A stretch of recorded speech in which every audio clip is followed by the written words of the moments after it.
Good morning everyone! For today's video, simulan natin ang ating umaga. Nakatabi ang ating mga fur babies. Silang tatlo nga ang gumising sa akin ngayong umaga. Bukod pa kay Daddy. Ay naku, talaga naman. Nasarap-sarap pa sana ng aking tulog. Kasi alauna pa naman ang pasok ko at day off naman si Daddy. Kaso itong aking tatlong fur babies ay walang ginawa kundi magtalunan dito sa amin ni Daddy. Ay di napilitan na kami bumangon. Ay hindi pa pala ako bumabangon, si Daddy pa lang.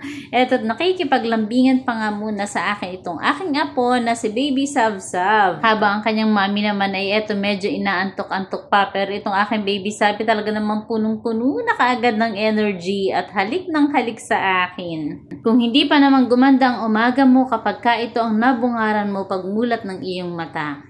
Araw-araw talaga naglalana ko ng 1 hanggang 2 minuto na lambingan pagising sa umaga. Isa rin kasi ito sa the best na pampagood vibes sa umaga, pampadagdag ng energy, pandagdag na inspirasyon, at stress reliever. Kaya naman kahit pagkagulo-gulo ng aming bed, okay lang yan. Basta nandyan silang tatlo at nakikipaglambingan at kulitan sa amin. Lalo na itong Baby Savi namin na talaga namang sobrang kulit at sobrang likot na din talaga. At ito naman si Baby Mavi ay talagang sumisingit pa at nakikipag-agawan sa kanyang anak.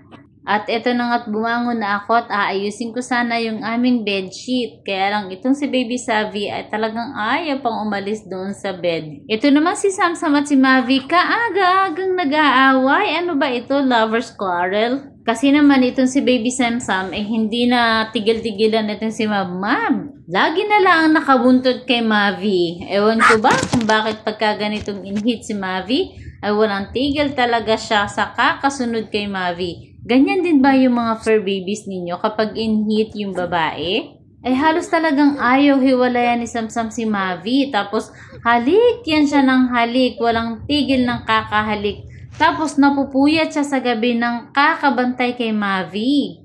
Kaya siguro itong si Savi ay takang-taka sa kanyang mami at daddy. At minsan nga ay napipiko na si Mavi dito kay Sam-Sam. Kapag hindi niya nakikita si Mavi, wala siyang tigil ng kakatahol. Kahit inaaway na siya ni Mavi, okay lang sa kanya basta nandyan lang siya sa tabi ni Mavi. Minsan nga naaawa na rin kami sa kanya kasi inaaway na talaga siya ni Mavi hanggang sa umaabot na sila na nagkakasakitan. Nasasakmal na niya si Sam-Sam. Nakakaawa na kaya si Sam-Sam. Kaya lang talagang ayaw naman talagang tigilan si Mavi. Ay siya dito na nga muna tayo kay Savi. Tingnan niyo naman kung gaano kagaling na ang aking apo.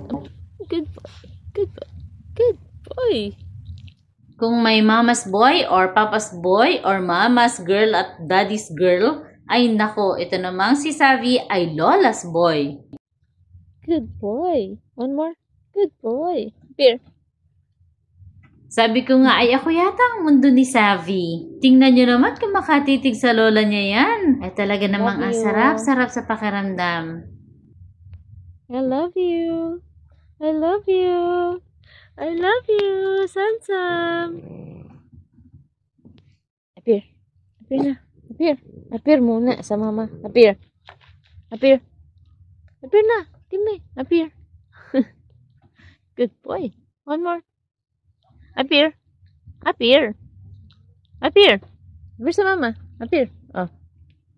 Yung dating halos hindi makalakad, halos hindi makatayo, ay eto na mas malaki pa sa kanyang mama. Ayun, sa sobra pakikipaglaro ko sa aking mga babies, muntik na akong mali. Tumawag na kasi yung client ko na nandun na siya, kaya eto at ako'y dali-dali na rin pumasok. Dahil hindi nga ako nakapag-almusal, ay bumili na muna ako ng noodles na tigwa 1 dirham lang. Ito nga ay nakita ko sa City Max, tagwa 1 dirham lamang. Aba, ikako'y titikman ko kung masarap. Ayun nga, nilagyan ko lamang ng tubig na mainit, pagkatapos binabad ko ng 4 minutes at tinanggalan ko na ng tubig. Pagkatapos ay nilagay ko na dito yung mga pampalasa. Para kako habang nakababad yung buhok ng aking kliyente, ako ay kakain na muna ng almusal. Buti na nga lamang itong kliyente ko ay hindi naman siya fasting. Ganon din itong aking mga kasama, hindi na rin fasting, lalo na si Divya dahil siya ay naggagamot, bawal po yun. Exempted ka kapag may period ka o umiinom ka ng gamot sa fasting. Kami ay nagkukulitan naman dito ni Sano habang ako ay nagtitimpla nitong aking kakainin. At pagkatapos ko nga naman mekos-mekos ay tikman na natin. natin. Sweet and spicy pala ito. Ay, hindi ko naman gusto ang gayon. Kaya si daddy na ang pinaubos ko at pumunta siya dito sa salon. Pagdating ng break time, nagsardinas na lang kami dahil hindi makapagluto sila daddy. At sakop daw ng aming kapitbahay ang buong kusina. Yun nga ay bagong lipat, kaya naman pinagbibigyan muna namin. Anyways, pagkatapos kumain ay eto na, pabalik na ulit ang inyong salonista dahil ang aking bike naman ay nandito lang sa harapan at hindi ko na pinaork ay madali lamang ako nakagayak dito. Ay sarap na sarap din naman ng kain ng aking mga anak dun sa sardinas at sa Hokkaido dun sa mackerel. Dahil ito namang mga anak ko ay walang pili naman sa pagdating sa pagkain. Ako sana ay bumibili ng beef fry. At yun ay 7 dirhams lamang ang isang order. Kaya lang wala din ako mabilhan. So dumaan ako sa isang cafeteria, bumibili ako ng samusa at saka ng itlog. At yung spicy chicken lollipop nila. Kaya lamang pagdating doon, ako ang unang dumating. Tapos may mga kalahi siya na nagsunod-sunod ang dating 5 yata yun. Isa, dalawa pinagbigyan ko na sila ang inuuna niya. Ayoko naghahabol ng oras eh. Tapos, nung panglima na, ang pagbibigyan niya ulit at hindi pa rin niya ako binibigyan. Kakoy, sige, salamat na lamang. Doon niya lang ako hinabol-habol. Sabi niya, okay, sister, I will give you. Kakay, hindi na, salamat na lamang. Kaya nga, nauwi ako sa sardinas. Ay, hayain na mamayang gabi na lang babawi. Nakarating din naman kaagad ako dito sa aming hindi salon. Naman halatang na-stress ang inyong salonista. Anyway, bawi na lang tayo bukas. Hanggang dito na lamang. Maraming salamat hanggang sa muli. God bless us all.